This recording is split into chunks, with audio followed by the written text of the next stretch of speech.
For many people, experiences with racism stay bottled up. But Calgary artist Grace G is asking the community to do the opposite.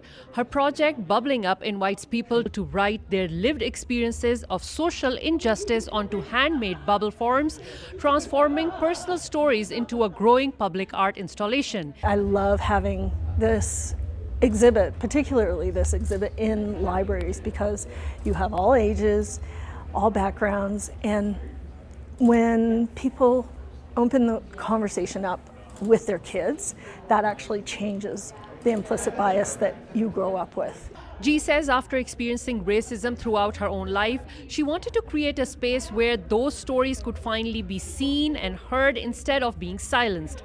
The installation, now years in the making, features hundreds of community voices, each one adding to a collective archive of storytelling, truth-telling, and healing. What stands out for me the most is just the breadth of this conversation. I think it's easy to think that it's this isolated things, this racial injustice and racism in society, but just how pervasive it is. And we need to try different ways of bringing this conversation forward and to talk about things that are uncomfortable. And certainly when I read these bubbles as a white Canadian person, like I read these, and it makes me very uncomfortable.